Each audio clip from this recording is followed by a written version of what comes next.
Bismillahirrahmanirrahim. Assalamualaikum warahmatullahi wabarakatuh.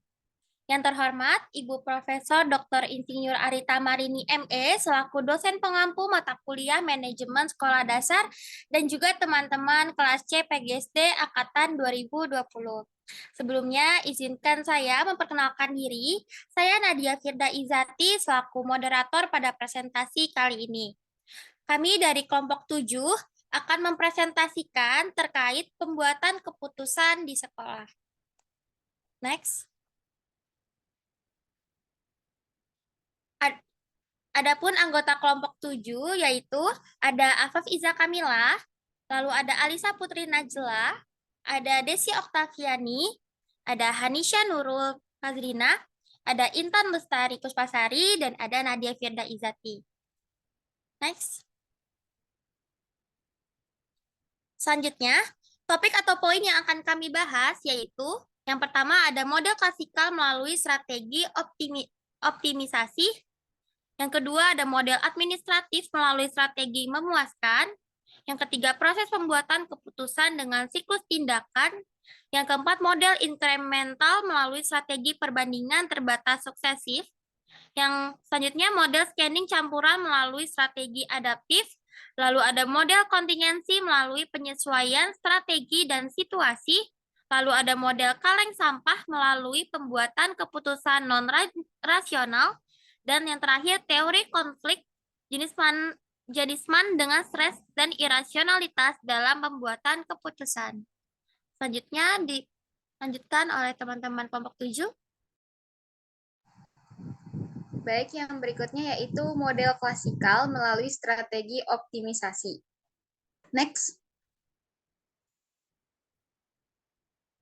Teori keputusan klasikal adalah teori yang mengungkapkan bahwa keputusan sebaiknya bersifat rasional. Strategi optimisasi mencari pilihan yang memungkinkan agar tujuan dapat tercapai secara maksimal. Model klasikal adalah model yang bersifat ideal dan tidak realistik. Pembuat keputusan tidak memiliki kesempatan untuk mendapatkan informasi yang relevan. Semua pilihan yang memungkinkan dan konsekuensinya adalah hal yang mustahil dilakukan. Model klasikal berasumsi bahwa kapasitas pengelolaan informasi, rasionalitas, dan pengetahuan tidak mudah dimiliki oleh pembuat keputusan. Oleh karena itu, model klasikal ini tidak terlalu berguna dalam praktiknya. Next. Berikut ada tahapan dalam pembuatan keputusan. Yang pertama yaitu mengidentifikasi masalah, yang kedua menetapkan tujuan, yang ketiga menghasilkan seluruh alternatif yang memungkinkan, yang keempat mempertimbangkan konsekuensi dari setiap alternatif, yang kelima mengevaluasi semua alternatif dalam hal tujuan, yang keenam menyeleksi alternatif terbaik, dan yang ketujuh mengimplementasikan dan mengevaluasi keputusan. Next.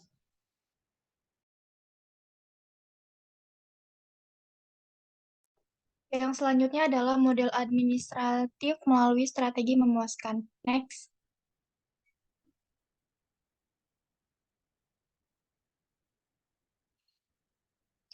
Model administratif dari pembuatan keputusan memberikan penjelasan yang lebih tepat dalam hal pengelola membuat keputusan organisasi. Pendekatan dasar adalah mencari solusi yang lebih memuaskan dibandingkan yang terbaik. Beberapa asumsi yang mendasari model administratif adalah sebagai berikut. Next.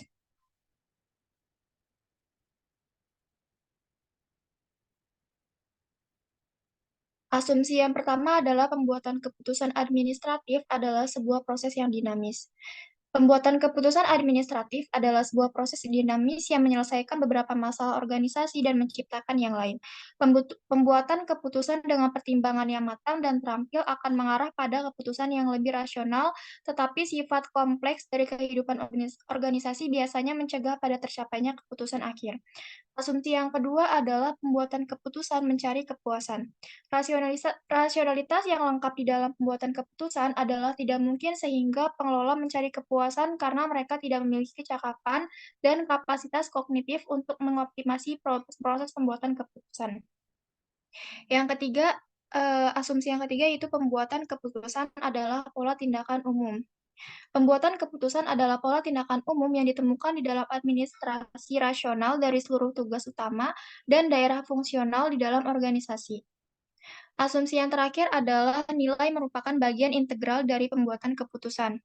Nilai merupakan bagian integral dari pembuatan keputusan. Keputusan tidak bersifat bebas nilai.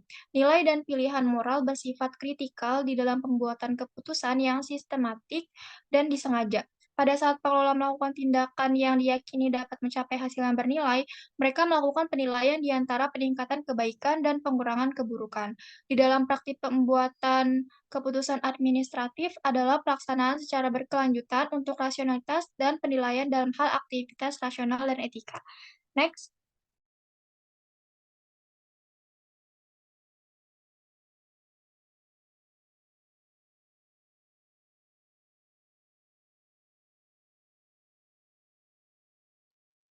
Yang selanjutnya yaitu proses pembuatan keputusan dan siklus tindakan. Maaf, ada sedikit typo di sini. Selanjutnya,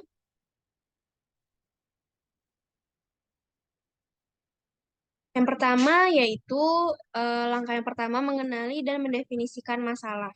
Langkah pertama dalam pengambilan keputusan adalah melihat adanya masalah atau masalah pada sistem. Sangat penting untuk mengetahui apa masalahnya dan bagaimana menjelaskannya. Tapi hal ini seringkali kurang diperhatikan. Cara sebuah masalah dikonseptualisasikan merupakan hal yang penting untuk analisis dan solusi berikutnya. Tidak hanya sensitivitas yang dibutuhkan oleh pengelola, tapi juga latar belakang konseptual yang kaya dan pemahaman yang mendalam dari organisasi formal dan informal yang diinginkan di dalam mendefinisikan masalah. Jika pengelola terlalu sering mendefinisikan masalah dengan cepat dan sempit, akan membatasi pilihan. Pengelola hanya akan mengenali gejala-gejala dari masalah, tetapi bukan masalah itu sendiri. Dalam mendefinisikan masalah, terdapat dua pedoman yaitu sebagai berikut. Yang pertama, mendefinisikan masalah jangka pendek, dan yang kedua, mendefinisikan masalah jangka panjang. Selanjutnya, langkah yang kedua yaitu menganalisis kesulitan di dalam situasi yang ada. Menganalisis masalah dalam situasi saat ini merupakan langkah yang tepat sejalan dengan langkah pertama dalam pengambilan keputusan. Keputusan dapat dibedakan menjadi dua jenis dasar, yaitu yang pertama keputusan generik. Keputusan generik muncul dari prinsip kebijakan atau aturan yang ditetapkan. Aturan dan regulasi formulaik sering digunakan untuk menyelesaikan masalah yang terus muncul. Contoh keputusan generik adalah memonitor kehadiran guru, memediasi konflik siswa-guru, dan menginterpretasi prosedur disiplin. Dalam banyak kasus, kepala sekolah sebaiknya dapat mengenali situasi dengan cara menggunakan aturan, prinsip, atau kebijakan yang tepat terhadap situasi yang nyata. Yang kedua, yaitu keputusan unik. Keputusan unik merupakan keputusan kreatif yang membutuhkan lebih dari prosedur yang ditetapkan untuk mendapatkan solusi. Keputusan menangani masalah yang tidak cukup dijawab oleh prinsip atau aturan bersifat umum. Keputusan unik mungkin timbul pada saat kepala sekolah dan pegawai bekerja untuk menyelesaikan isu kurikulum di mana tidak ada pedoman yang telah ditetapkan. Setelah mengklasifikasikan dan menentukan pentingnya suatu masalah, pembuat keputusan mulai untuk mendefinisikan secara lebih tepat masalah dan isu yang terlibat. Hal ini membutuhkan informasi. Jumlah informasi yang sebaiknya dikumpulkan bergantung pada sejumlah faktor-faktor yang meliputi yang pertama, pentingnya masalah, yang kedua, kendala waktu, yang ketiga, prosedur yang ada, dan yang terakhir, struktur pengumpulan data. Next.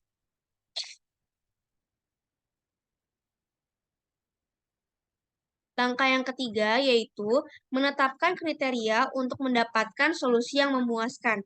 Setelah masalah dianalisis, pembuat keputusan harus memutuskan apa yang berkontribusi untuk mendapatkan solusi yang dapat diterima.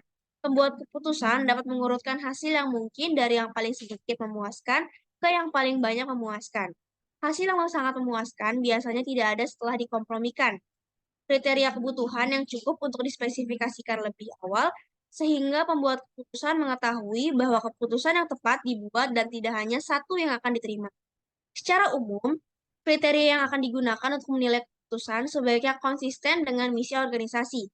Kriteria kecukupan seringkali menunjuk kepada kondisi pembahas, yaitu pembatas yang harus dipenuhi oleh pembuat keputusan jika keputusan akan dinilai memuaskan.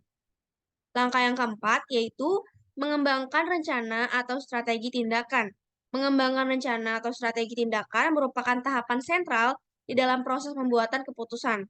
Setelah mengenali masalah, mengumpulkan data, dan menspesifikasikan masalah dan kondisi pembatasnya, pembuat keputusan mengembangkan rencana tindakan sistematis dan reflektif. Proses ini meliputi langkah-langkah. Yang pertama, menspesifikasikan alternatif. Yang kedua, memprediksi konsekuensi setiap alternatif. Yang ketiga, melaksanakan dengan hati-hati. Dan yang terakhir, menyeleksi rencana tindakan. Untuk langkah yang terakhir, yaitu inisiasi rencana tindakan. Inisiasi rencana tindakan membutuhkan 4 langkah yang meliputi pemrograman, pengomunikasian, pelaksanaan monitoring, serta penilaian. Keputusan harus diterjemahkan ke dalam rencana tindakan yang bersifat rasional, spesifik, dan realistik. Individu-individu yang terlibat perlu menyadari peran dan tanggung jawabnya, serta rencana harus dikoordinasikan dan dimonitor pada saat dilakukan. Keberhasilan rencana yang diimplementasikan dinilai dalam hal kriteria solusi yang memuaskan yang disusun pada awal proses.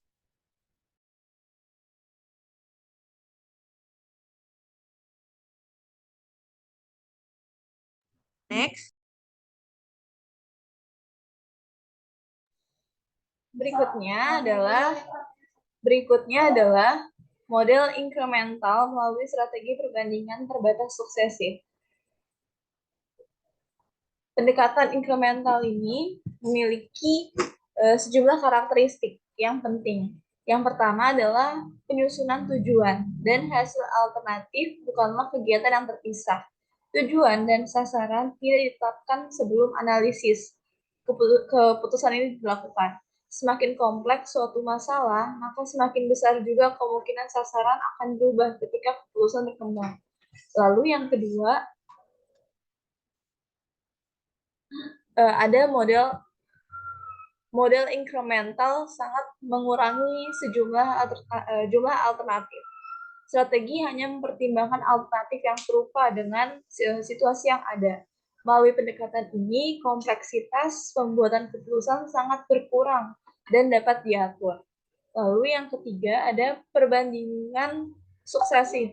Seringkali merupakan alternatif dari suatu teori pada model klasikal dan administratif.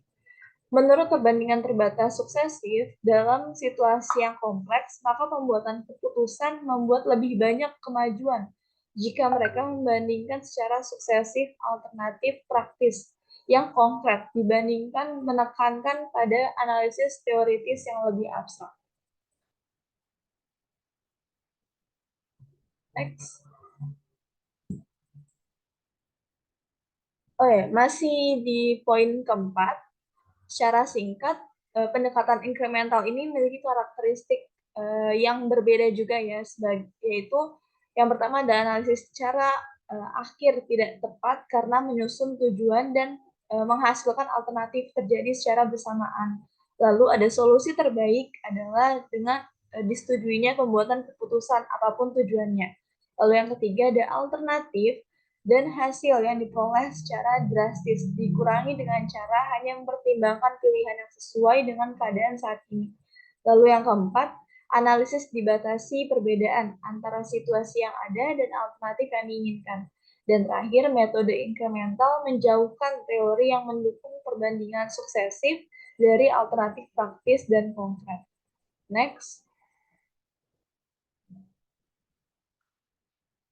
Berikutnya model scanning campuran melalui strategi adaptif. Model adaptif atau model scanning campuran adalah sebuah sintesis model administratif dan inkremental. Di dalam strategi scanning campuran terdapat 7 aturan dasar, yaitu yang pertama adalah menggunakan langkah coba-coba yang terfokus. Aturan dasar ini mengasumsikan bahwa walaupun informasi penting hilang, pengelola harus bertindak. Dengan demikian, keputusan dibuat dengan informasi parsial dan kemudian secara hati-hati dimonitor dan dimodifikasi dengan data baru. Lalu yang kedua ada bersifat tentatif dan diproses dengan hati-hati.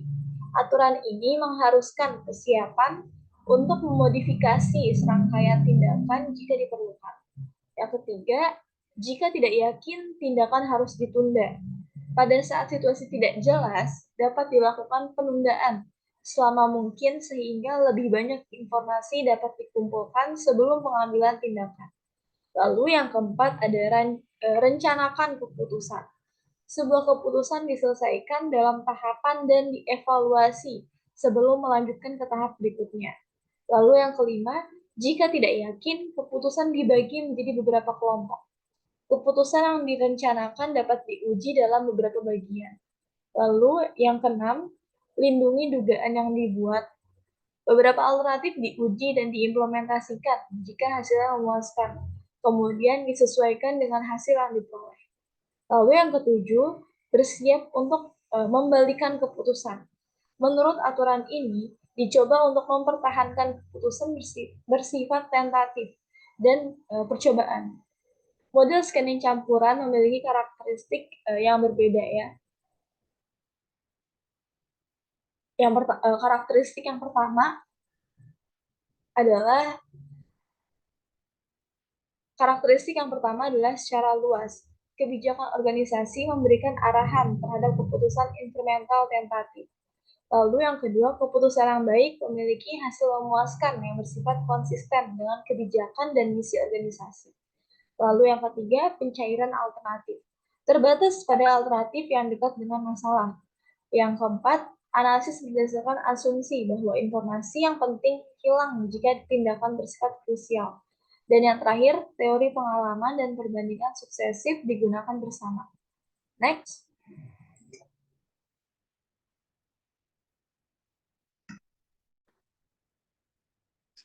Selanjutnya, model kontingensi melalui penyesuaian strategi dan situasi. Next.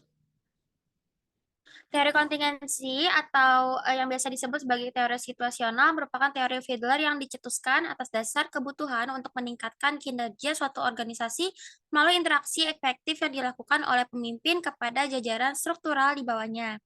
Pada sebagian besar, tugas yang kompleks, pendekatan yang tepat adalah pendekatan yang menyesuaikan secara terbaik dengan kondisi yang ada. Strategi keputusan dapat diurutkan menurut kapasitasnya untuk mengatasi kompleksitas yang ada dan kondisi ketidakpastian dan konflik yang meningkat.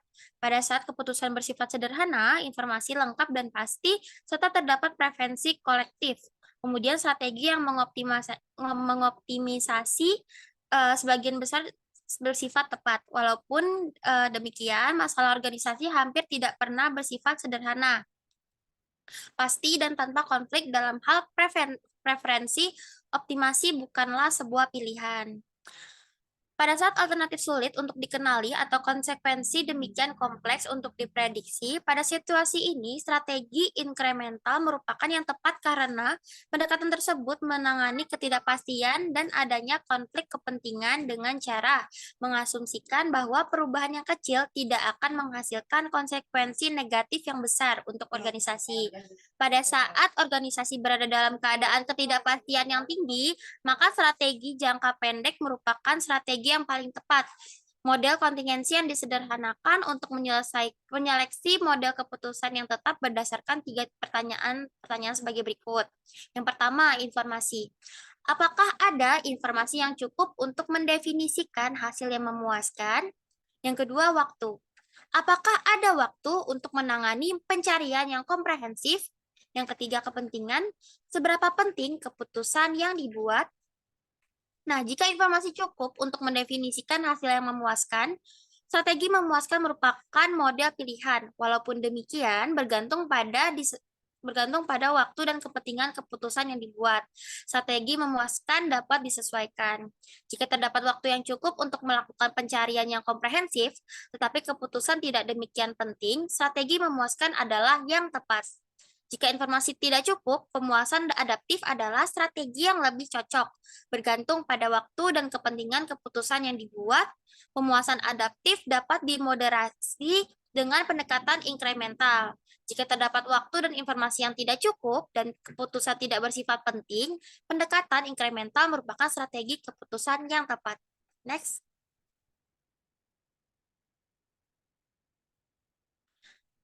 Nah, yang ketujuh, selanjutnya model kaleng sampah melalui pembuatan keputusan non-rasional.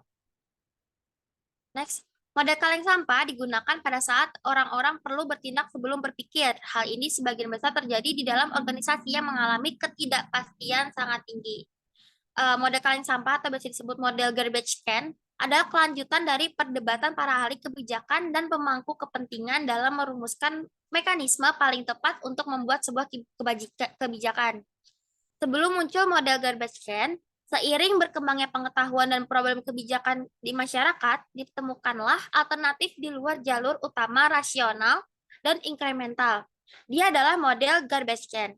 Model ini mencoba meruntuhkan sekat-sekat rasionalitas dan keangkuhan inkremental dalam membuat kebijakan. Pandangan irasional melekat pada model ini yang dinilai relevan mengatasi kecepatan waktu dalam merumuskan kebijakan di masa krisis. Model garbage can menyiratkan beragam masalah dan alternatif pemecahan masalah dibuang oleh partisipan atau pengambil kebijakan ke dalam wadah keranjang sampah. Menurut Marchett dan Olson pada tahun 1989, yang mengusulkan model garbage can ini sebagai pembuatan keputusan yang menolak rasionalitas dan menerima irasional. Model ini mengusulkan alternatif kebijakan, menyeleksi, menilai, dan memilih alternatif kebijakan dalam pembuatan keputusan kebijakan publik dengan memfokuskan pada elemen-elemen irasional, sikap para pembuat kebijakan publik. Model ini kerap memperhatikan irasional kepentingan publik dan nilai-nilai yang ada pada masyarakat. Dalam pandangan Marchett dan Olson, pengambilan keputusan adalah sebuah proses yang bersifat ambigu, tak terprediksi, dan kecil sekali kaitannya dengan upaya untuk mencapai tujuan-tujuan tertentu. Next. Selanjutnya ada karakteristik model kaleng sampah, yaitu yang pertama, tujuan organisasi muncul secara spontan dan tidak disusun sebelumnya. Yang kedua, cara dan akhir bersifat independen, di mana kesempatan atau kebetulan yang menghubungkan keduanya. Yang ketiga, keputusan yang bagus terjadi pada saat terdapat kesesuaian antara masalah dan solusi. Yang keempat, keputusan lebih berdasarkan pada kesempatan dan bukan pada rasionalitas. Yang kelima, pengelola melakukan scanning solusi, masalah, partisipan, dan kesempatan yang ada dalam rangka mencari kesesuaian. Next.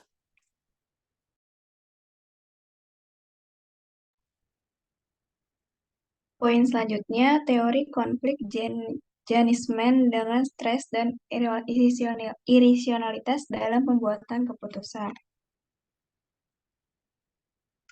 Irvin Janis dan Leonman telah mengembangkan model konflik yang menjawab pertanyaan-pertanyaan sebagai berikut.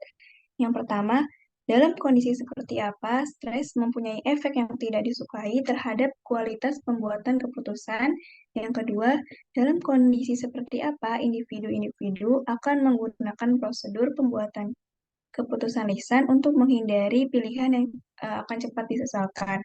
Setiap orang memiliki stres psikologi dengan cara yang berbeda ketika mereka membuat keputusan yang penting. Penyebab utama dari stres ini adalah rasa ketakutan akan gagal, khawatir akan konsekuensi yang tidak dikenal, memperhatikan pembuatan kebodohan seseorang di depan publik, serta kehilangan harga diri jika keputusan yang dibuatnya itu tidak berhasil. Pada keputusan kritikal, biasanya terdapat nilai-nilai yang bersifat konflik di dalamnya. Setiap pilihan yang dibuat oleh seseorang akan membutuhkan pengorbanan tujuan yang bernilai lainnya. Dengan demikian, meningkatnya perasaan malu, kekhawatiran, dan rasa bersalah dari pembuat keputusan akan meningkatkan level stres pula. Secara sadar dan tidak sadar, pembuat keputusan ketika dihadapkan dengan sebuah keputusan akan mempertimbangkan 4 isu sebagai berikut, yaitu yang pertama, pertanyaan yang pertama, apakah risiko yang dibuat itu bersifat serius jika saya tidak melakukan perubahan? Jika jawabannya tidak, perubahan tidak perlu dilakukan. Tetapi jika jawabannya iya, pertanyaan kedua akan ditanyakan. Pertanyaan kedua yaitu, apakah risiko bersifat serius jika saya melakukan perubahan? Jika jawabannya dari pertanyaan kedua ini ya, stres meningkat karena terdapat risiko serius baik melakukan atau tidak melakukan perubahan. Kekhawatiran ini secara khusus menghasilkan pertanyaan lain, yaitu pertanyaan yang ketiga. Apakah bersifat realistik jika berharap untuk mendapatkan solusi yang lebih baik? Jika pembuat keputusan meyakini bahwa tidak ada harapan realistik untuk mendapatkan solusi yang lebih baik agar menghindari dari konflik dan mengurangi stres, individu menghindari untuk membuat keputusan dengan cara melakukan rasionalisasi situasi saat ini.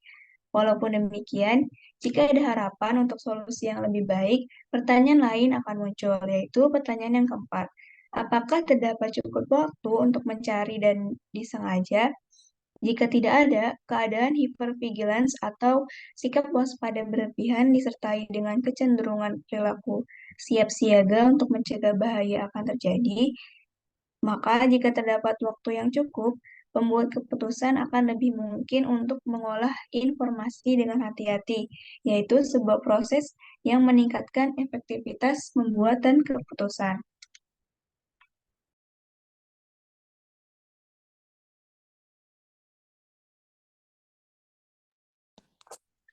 Baik, itu dia pemaparan dari kelompok 7. Selanjutnya izinkan saya membacakan kesimpulan pemaparan kelompok kami.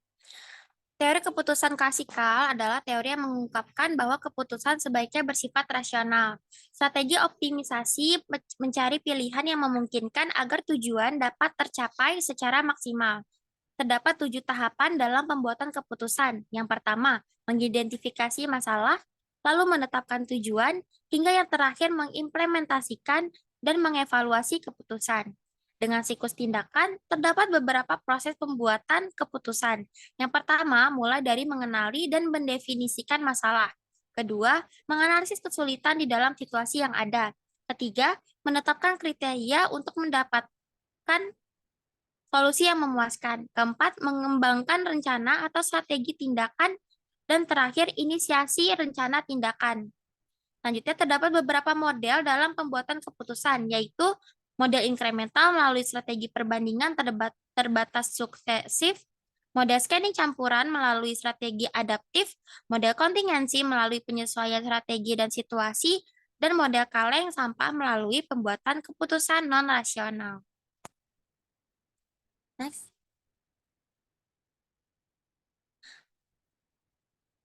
Baik, itu dia pemaparan dari kami, kelompok 7.